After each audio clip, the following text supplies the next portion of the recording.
3 days. Pero sana, part of our package yung cap na sana pigilan natin once na may nagtatayo ng struktura na walang pahintulot sa registered owner at walang bibigyan sa manipulation facility.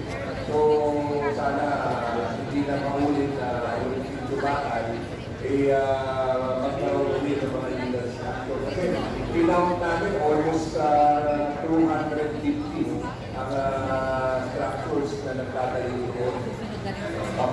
Opo, kaya kasi alam mo naman po, kasama mga sindikato na yun. Tayong dalawa, kasama po kayo, si Mayor na demanda dahil sa pagpipigil natin sa mga sindikato na yun. Actually, marami na kami na-kumpiska ng mga gamit kapag tayo po ng mga struktura na walang pagtulog sa ating pamahalaan sa may-ari po. Yes, okay naman ang pagkakakita meron gano'n na hindi sumusunodin, hindi mula at ako mismo ang implement ng ating ordinansa. So, Madam Chair, is there some other discussion we'd like to terminate the discussion? There's a motion to terminate the period of discussion to the seconded amendments. Yes, there's some amendment or like to move to terminate. Then, final motion, please. Yes, may I move for the approval is to the hearing the annual budget of the Kailangan amounting to 115,463,609 pesos .92 cents. There's a motion to approve the annual budget of Barangay Bakong Silangan. Duly seconded, in objection. It is approved na the list committee. Maraming salamat po. Next item, annual budget of Barangay Nasakong, District 1, amounting to 17,624,385 pesos and 58 centavos. Councilor Rico. Madam Chair, for the approval of the annual budget of Barangay Masambong amounting to 17,624,385 Carol. There's a motion to approve the annual budget of Barangay Masambong. Duly seconded, period of discussion.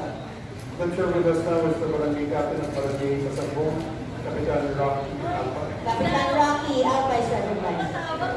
Good afternoon po. Andiyan po floor leader Dr. Member.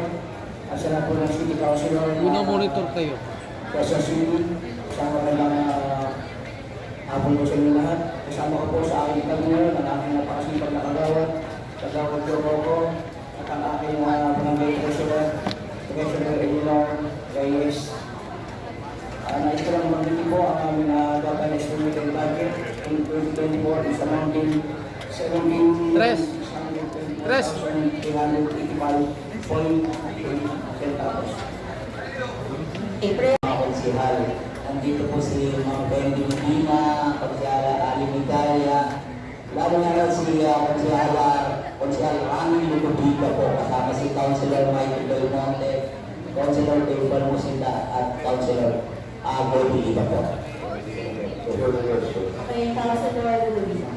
Before Councilor Aileen, kasi napag-uusap lang po ako ng aking kapatid.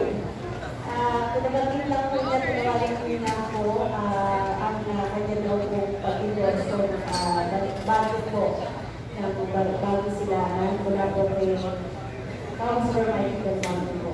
Yun lang po, ito po full support po sa barangay bago sila. Maraming salamat po.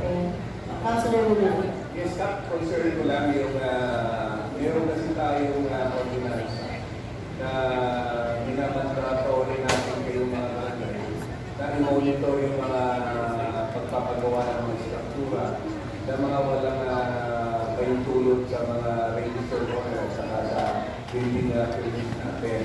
So, particularly doon sa City Bacan na